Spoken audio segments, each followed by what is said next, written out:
Hello, and thank you for coming to my presentation on climate change and our future. My name is Greg DeRubo, and I'm a student with Penn State College of Earth and Mineral Science. Today, we're going to talk a little bit about climate change and what we can do about the issue. So a little bit of background information, although commonly a debated topic, over 97% of climate scientists support the idea of anthropogenic climate change and are publishing material on said topics. We are in an uphill battle against private corporations who want to produce whatever they want, however they want. And these corporations have lobbied for lenient policy. We need to take it back, or we are basically in for some drastic changes in the way we live soon.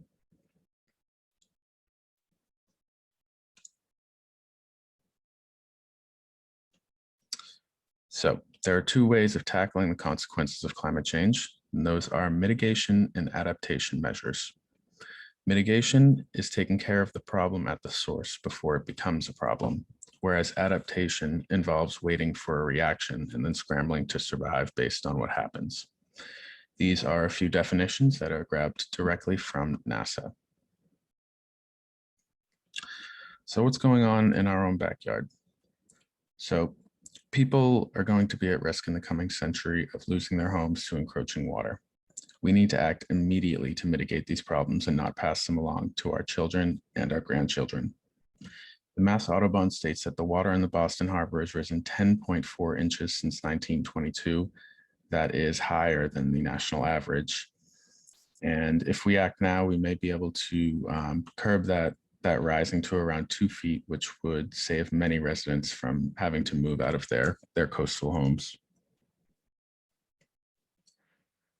Okay, moving forward, Boston should become a leader in the sustainability field.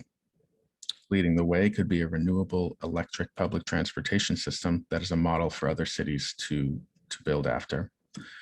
The transportation infrastructure is already in need of updating in Boston, so this would be the perfect time to implement.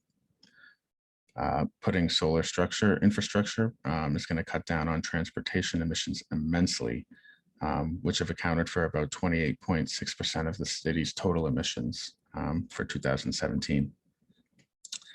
Also, adding carbon storage plants and parks throughout the city would be a great opportunity to capture some more carbon and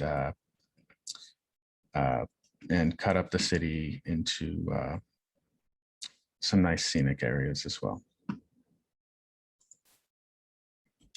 So some other things that we should consider moving forward is implementing sustainability education into the Boston Public Schools curriculum, teaching urban farming methods to residents to cut down on the purchase of foods from across the world and emissions that come along with it.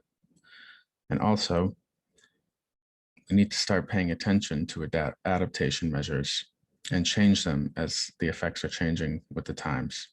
These adaptation measures are going to be important going forward as we have not stayed true to the mitigation promises that we set for ourselves, and that we need to keep the average warming to a 1.5 degree standard. And that's all I have for you guys today. Some final thoughts. The most important thing that we can do is work together in our efforts to mitigate these challenges. It's going to be a team effort to get any sort of results. Boston is a hometown hero city. They trust their sports people. They trust their musicians. I think it's really important to get them involved in the activism. And I think that we need to double down on the mitigation to avoid costly adaptation measures. The scrambling to build up seawalls and things along those lines are going to be incredibly costly in relation to having a set plan and implementing that as the years go by. So thank you again and have a great rest of your night. Bye.